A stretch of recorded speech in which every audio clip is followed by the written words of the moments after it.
हिंदी साहित्यिक मासिक पत्रिका श्रेयस्कर के तत्वाधान में ग्रंथ आकाशवाणी पर चर्चा विधिवत संपन्न हुई। मुंबई नगर के गोरेगांव में डॉक्टर कृपाशंकर मिश्र द्वारा लिखित हिंदी काव्य संग्रह आकाशवाणी पर एक परिचर्चा मूर्धन्य सहित चिंतकों के द्वारा चिंतित की गई। अतिथियों के स्वागत सम्मान के पश्चात डॉक्टर कृपाशंकर मिश्र ने आकाशवाणी की समग्र भूमिका पर अपनी बात रखी। आयोजन में उपस्थित प्रोफेसर डॉक्टर दयानंद तिवारी, साहित्यकार और गजलकार डॉक्टर सागर त्रिपाठी ने बड़ी स्पष्टता के साथ अपने विचार रखे। केशियन क्लब के राष्ट्रीय अध्यक्ष नंदन मिश्र त्यागी ने आकाशवाणी पर अपनी बात रखी। सामाजिक साहित्यिक जागरूकता मंच के राष्ट्रीय अध्यक्ष भोलानाथ तिवारी मूर्धन्य ने विशेष शुभेच्छा और आकाशवाणी पर अपनी बात रखी। आयोजन में उपस्थित शिक्षक और सामाजिक उत्तरदायित्व के प्रति समर्पित मिथिलेश मिश्र ने संचालन करते हुए आकाशवाणी पर अपना पक्ष रखा और आए हुए सभी साहित्यकारों के प्रति डॉक्टर कृपाशंकर मिश्र ने धन्यवाद आभार व्यक्त किया। श्रेयस्कर हिंदी मासिक पत्रिका के बैनर तले आकाशवाणी हिंदी काव्य संग्रह की एक परिचर्चा आकाशवाणी में क्या है ऐसा कि इतने सारे मूर्धन्य साहित्यकारों के साथ इस पर आज चर्चा की जा रही है। आकाशवाणी जैसे ही यह नाम आता है हमारे स्मरण में, तो हमारे पुराने जो हमारे समृद्ध संस्कृत साहित्य के ग्रंथ हैं या हमारी संस्कृत की जो परंपराएं रही हैं, हमारे धार्मिक जो अनुष्ठान में जो व्याख्यान आते रहे हैं, वहाँ हमारा स्मरण जाता है। वो चाहे सतयुग हो, चाहे द्वापर हो, चाहे त्रेता हो या वर्तमान में कलयुग तक, उसका एक संदर्भ है कि इसका तारतम्य ये है कि जब कभी भी समाज में अनैतिक या ऐसी क्रियाएं होती हैं जब वो असह्य हो जाएं, तब आकाशवाणी जो है उन्हें सत्पंथ दिखाती है, सत्य का राह दिखाती है, उनका पथ प्रदर्शित करती है। ये कई संदर्भों में मैं कह सकता हूँ कि द्वापर में जब युधिष्ठिर उस तालाब के पास जाते हैं जल लेने के लिए, तो उनके 5 भाई किस तरह से मूर्छित होते हैं और एक यक्ष के द्वारा किस तरह की आकाशवाणी की जाती है। कंस जब देवकी को अपने ससुराल पहुंचाने जा रहा है, बीच रास्ते में क्या आकाशवाणी होती है ये सर्वविदित है। जब रामावतार त्रेता युग में होता है, तो उस समय स्वयं विष्णु प्रकट होकर के उन ऋषियों को आश्वस्त करते हैं, जनि डरपहु मुनि सिद्ध सुरेशा तुम ही लाग धरी हूं नरवेशा। ये आकाशवाणी है। क्या कहने, आकाशवाणी अर्थात जो अत्याचार, जो अपराध जो हमारे इस धरती पर हो रहा है, उन्हें समाप्त करने के लिए उस महाशक्ति का अवतरण निरंतर होता रहता है। आकाशवाणी उसी संदर्भ का एक स्रोत है, एक बिंदु है। और अगर मैं वर्तमान के परिप्रेक्ष्य में आकाशवाणी बताऊं, 1936 में डॉक्टर दयानंद शर्मा जी ने आकाशवाणी शब्द का नाम दिया था और बी गोपाल स्वामी जो मैसूर आकाशवाणी के महाप्रबंधक थे, उन्होंने सबसे पहले ऑल इंडिया रेडियो को आकाशवाणी कहा और तब से यह ऑल इंडिया रेडियो आकाशवाणी के नाम से प्रचलित हुआ। उनका भी यही संदर्भ था कि हम जो कह रहे हैं, जिस तरह कह रहे हैं, एक श्रोता के लिए, एक पाठक के लिए, एक जानने वालों के लिए वह किस तरह से उसे वो ग्राह्य करता है, ये आकाशवाणी यही है। हमारे हिंदी साहित्य में इसको साधारणीकरण कहा जाता है कि हम जो कह रहे हैं, जो सुनने वाला है, जो पढ़ने वाला है, वो उसी भाव में, उसी तरह, उसी रूप में पढ़े। क्यों? क्योंकि वर्तमान का समय आप देख रहे हैं, हम कहते कुछ हैं, होता कुछ है, समझते कुछ हैं, व्याख्यान कुछ होता है, इसका प्रवचन होता कुछ है। तो ये आकाशवाणी का सीधा सीधा अर्थ है कि आकाशवाणी में 2 पार्ट इसके किए गए हैं, एक राष्ट्रीय इसका भाग है और एक साहित्यिक है। तो साहित्यिक में साहित्यिक जो विविधाएं हैं उन पर एक काव्य लिखा गया है और राष्ट्रीय जो उसका पक्ष है उसमें राष्ट्रीय कविताएं लिखी गई हैं। तो 2 पक्ष है इसका और आकाशवाणी इसी पर एक विचार विनिमय होगा, एक विचार विमर्श होगा। जो हमारे मूर्धन्य साहित्यकार यहाँ आए हुए हैं, आदरणीय डॉक्टर सागर त्रिपाठी जी का मैं अभिनंदन करता हूँ, प्रोफेसर डॉक्टर दयानंद तिवारी जी का मैं अभिनंदन करता हूँ, मिथिलेश मिश्र जी का अभिनंदन करता हूँ, हमारे बीच में भोलानाथ तिवारी जी हैं, मैं उनका अभिनंदन करता हूँ, और केसीएन क्लब के राष्ट्रीय अध्यक्ष नंदन मिश्र जी हैं, मैं उनका भी अभिनंदन करता हूँ और अपनी बात को समाप्त करता हूँ। धन्यवाद। क्या लगता है सर, अभी भी हिंदी हिंदी पढ़ने वाले पुस्तक, क्योंकि आजकल देखते हैं लोग इंग्लिश मीडियम में, बच्चों को इंग्लिश मीडियम में डाल रहे हैं, तो हिंदी के जो पाठक है कम होते जा रहे हैं, क्या कुछ कहना चाहेंगे उसके बारे में? हिंदी के पाठक कम नहीं हो रहे हैं, ये गलत अवधारणा है और गलत भ्रांति है। हाँ, वरन ये है कि हिंदी हमारी रोजी रोटी की भाषा नहीं बन पाई है। अगर इस हिंदी को सरकारी स्कूलों में या सरकारी नौकरियों में अगर कंपलसरी, मतलब आवश्यकता अगर इसकी निश्चित कर दी जाए, तो मुझे नहीं लग रहा है कि हिंदी में कार्य कम हो रहा है, हिंदी में पढ़े कम जा रहे हैं, या हिंदी के अध्यापक कम हैं, या हिंदी के विद्यार्थी कम हैं। आज आप देखेंगे कि इतने सिनेमा पिक्चरें बन रही हैं, वो सब सारी हिंदी में डब हो रही हैं। तो क्या कारण है, हिंदी में क्यों डब हो रही हैं? क्योंकि हिंदी के जानने वाले जो लोग ज़्यादा हैं। पूरी दुनिया में अब तक जो हम देखते हैं, एक सर्वे के अनुसार कि हिंदी तीसरी भाषा है, लेकिन मैं तो कहूँगा ये दुनिया की पहली भाषा है। सबसे पहली भाषा ये है। अगर एक एवरेज निकाल लें, भारत में 90% अगर बोली जाती है, तो दूसरे विदेशों में कहीं 10% है, कहीं 20% है, कहीं 40% है, कहीं 50% है, और पूरे विश्व का अगर जनगणना के हिसाब से आकलन कर लें, तो हिंदी इस समय नंबर 1 पर है, और 1 नंबर पर बोली जाती है, समझी जाती है, कही जाती है, पढ़ी जाती है। लेकिन कहीं ना कहीं सर, जो मौजूदा समय के अभिभावक है उनकी भी तो कहीं गलती है, लोग हिंदी मीडियम की बजाय इंग्लिश मीडियम में बच्चों को डालना चाहते हैं। नहीं, उनकी गलती नहीं है, उनकी मजबूरी है। आप ये कहें कि उसके अगेंस्ट में उसका विकल्प नहीं है। अगर यही हिंदी अंग्रेजी के बराबर आकर खड़ी हो जाए, रोजी के लिए, रोजगार के लिए, व्यवसाय के लिए, प्रोफेशन के लिए, तो मैं नहीं समझता कि कहीं से भी हिंदी कम है। आज हिंदी में कम से कम 15 लाख शब्दकोश हैं, 15 लाख शब्दों का शब्दकोश है, जो किसी भी भाषा में संभव नहीं है। तो ये अपने आप में अभूतपूर्व है, अद्भुत है। क्या लगता है सर, इस पुस्तक क्या ऑफलाइन भी ऑनलाइन भी उपलब्ध होगी, सिर्फ ऑफलाइन? बिल्कुल, अमेजॉन पर ये उपलब्ध है, और इसके पाठक, इसके पढ़ने वाले लोग बिल्कुल इसको अमेजॉन पे जाकर इसको खरीद सकते हैं, पढ़ सकते हैं, और इसके विषय में जान सकते हैं। सर, आप क्या कुछ कहना चाहेंगे इस पुस्तक के बारे में? विमोचन पर आप आए हैं, क्या शुभकामनाएं देना चाहेंगे? और आपने पुस्तक को देखा भी है, पढ़ा भी है, तो क्या? यह जो आकाशवाणी है, यह आज के युग की सचमुच एक वाणी है। मैं इसे अलग संदर्भ में देखता हूँ। मुझे ऐसा लगता है कि यह जो आकाशवाणी है, यह जूनियर केजी से लेकर पीजी तक के छात्रों को पढ़ने लायक है। क्या बात है, बहुत बड़ी बात कही डॉक्टर साहब, क्या बात है। इतना ही नहीं, यह नाम भले आकाशवाणी है, लेकिन मैं इसे कहूँगा कि यह एक इंसाइक्लोपीडिया है, जिसमें ज्ञान के तरह तरह के स्रोत भरे हुए हैं। इसमें अगर कोई बच्चा आईएएस की पढ़ाई कर रहा है, तो उसके लिए भी सामग्री है। कोई अगर समाज के बारे में जानना चाहता है, जैसे कि आजकल परिवार के मूल्य समाप्त होते जा रहे हैं, माँ बाप, बेटा, बहू, सब में अंतर आ जा रहा है। उसमें, इस पुस्तक में, वहाँ भी तमीज़ देने का काम इस पुस्तक का है। इस पुस्तक में इतना कुछ लिखा हुआ है। मैंने देखा है कि इस पुस्तक में स्वतंत्रता के बाद भारत में जो भी घटनाएं हुई, इवन की आज़ादी के दौरान जो जो घटनाएं हुई हैं, इस पुस्तक में कहीं ना कहीं उसका लेखा जोखा है, वर्णित है। तो यह पुस्तक आकाशवाणी आज के युग की सबसे महत्वपूर्ण पुस्तक है। और इस पुस्तक की एक और विशेषता है कि इसे हर आदमी अपने घर में रख सकता है। छोटा बच्चा भी पढ़ेगा और बड़े लोग भी पढ़ेंगे।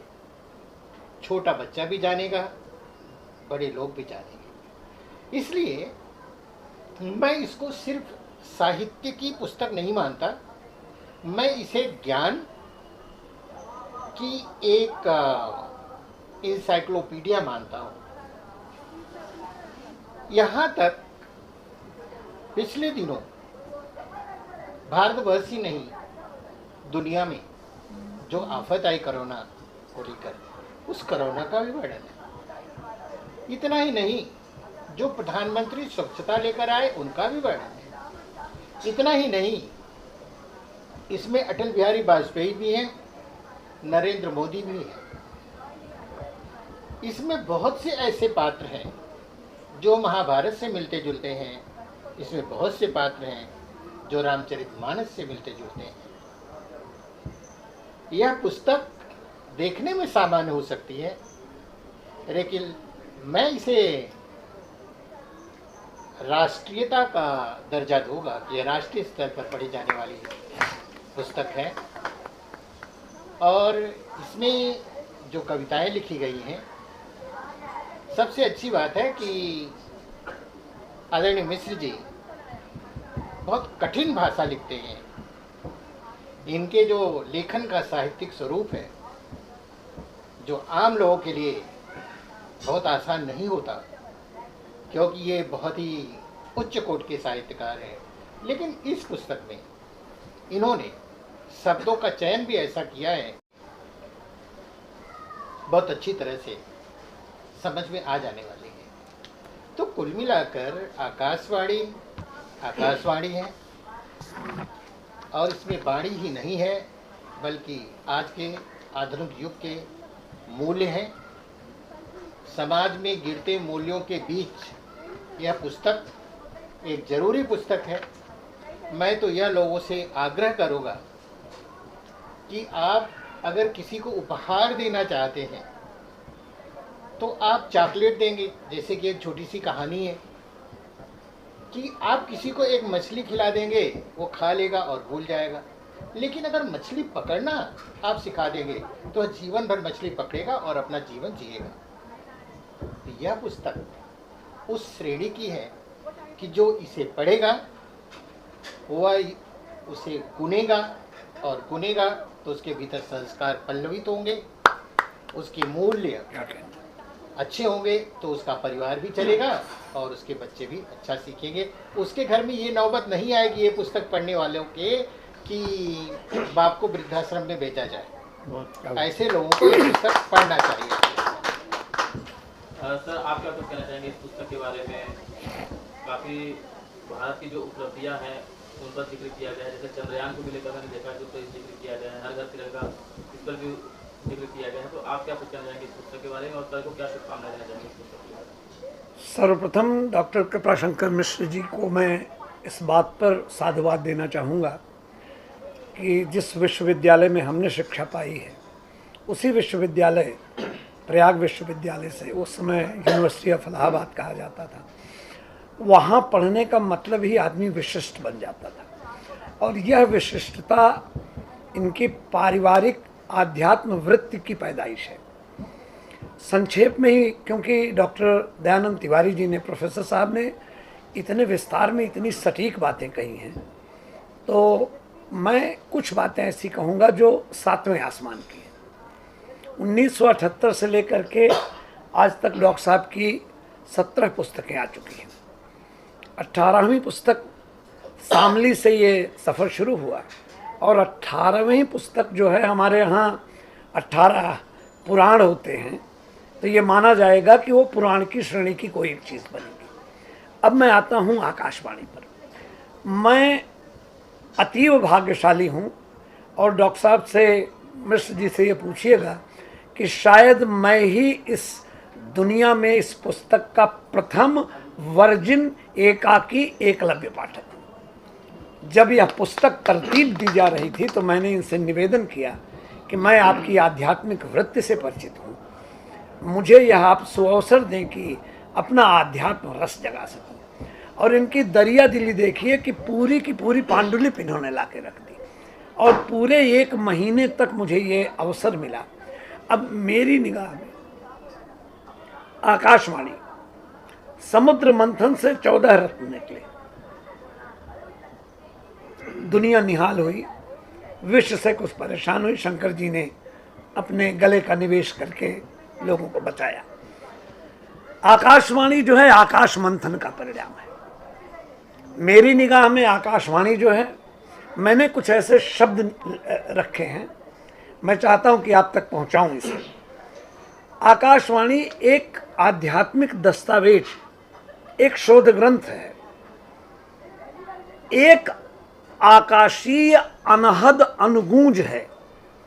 आप इसे जब विस्तार से पढ़ेंगे, आउटलाइन तिवारी जी ने बताया है आपको, यह एक दैविक आकाशीय अनुभूति की पराकाष्ठा है। वसुंधरा के ऊपर यह आकाश गंगा की नभ तरंगिनी कलकल मृदुल आवाज है। मैंने वेद ग्रंथों की ऋचाओं की जो अभिव्यक्ति है वह इसमें पाई है। महाभारत के गीतोपदेश, मीमांसा, या इसे हम कहें तो देव आवाहन का वसुंधरा पर शंखनाद है आकाशवाणी में, क्योंकि मैंने इसको एक विद्यार्थी की गहनता से इसका अध्ययन किया है। शबरी के अमृत तुल्य जूठे बेर की अगर कहीं सत्यनारायण की कथा होती है तो पंजीरी मिलती है, या शबरी माँ के ममता की पंजीरी है आकाशवाणी।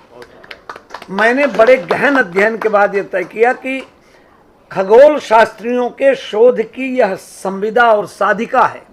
जो इसे पूरा पढ़ेगा, मैं संक्षेप में इसलिए इसको करना चाहता हूं कि और भी मेरे पास वक्ता हैं, ईश्वरीय तत्वबोध को वसुंधरा तक लाने वाली डॉक्टर कृपा शंकर मिश्र जी की साहित्यिक जटाओं से लिपटी श्रुति बोध की जाह्नवी है, ये गंगा है, यह वसुंधरा पर शंखनाद है। मैं एक सिर्फ उदाहरण देना चाहूँगा कि राष्ट्रीयता के जितने आयाम हैं सबका जिक्र है, साहित्य के जितने आयाम हैं सब आए हैं। आप मानेंगे, मैं रसखान को जो सबसे प्रसिद्ध हो उनका सवैया है कि मानुस हो तो वही रसखान बसों ब्रज गोकुल गाँव के ग्वारन, उसके बदले में डॉक्टर साहब ने क्या कहा, सुनने लायक है कि मोह चाह नहीं यमुना तट की नहीं, झूलेंगे डारी कदम बन के, पशु पक्षी नहीं खग पाहन भी नहीं, प्रेम चनाऊं में नंदन के, बन के नहीं खेलूं में गोप सखा नहीं, गोपिका के संग कुंजन में, पग धूरी सजाए के माधव के, बनी अंग लगू नंद नंदन के। जो रसखान ने अमरत्व प्राप्त किया वह बोध इसमें है।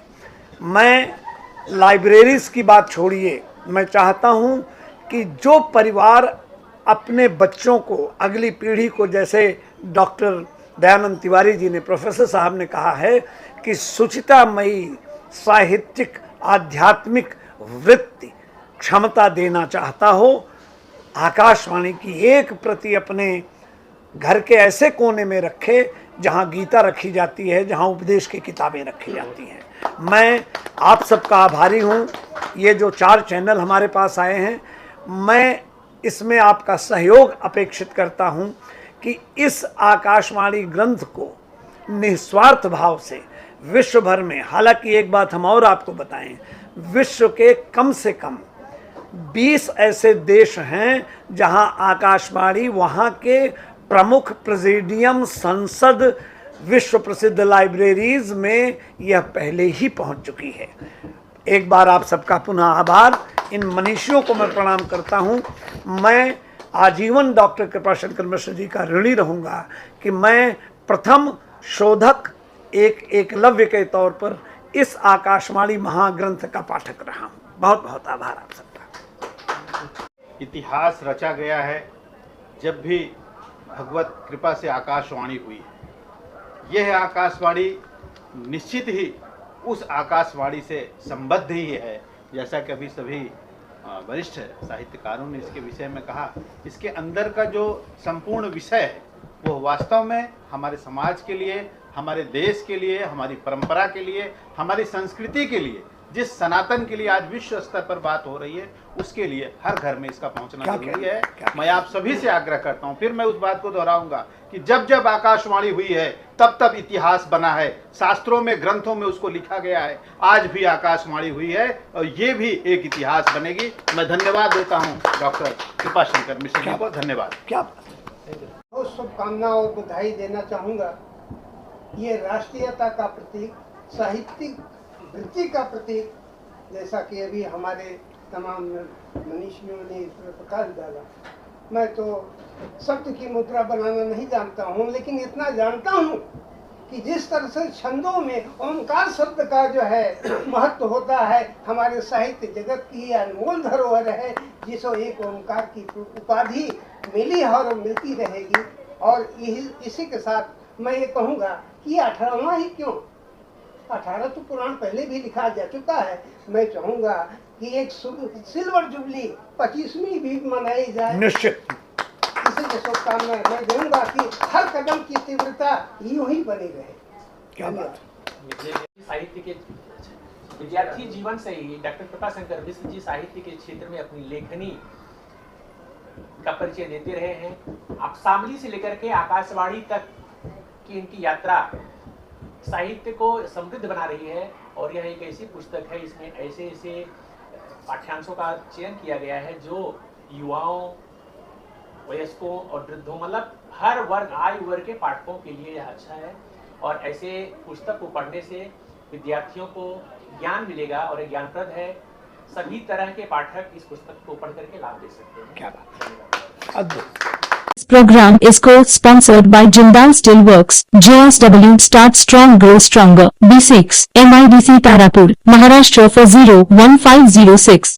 नमस्कार दोस्तों, केशियन एयरलाइंस सच का आईना में देखिए राजनीति, मनोरंजन, बिजनेस, खेलकूद, धर्म और देश दुनिया की प्रमुख खबरें। केशियन एयरलाइंस पर हमारे चैनल को लगातार देखने के लिए सब्सक्राइब करें, बेल आइकन दबाकर अप्रूव करें।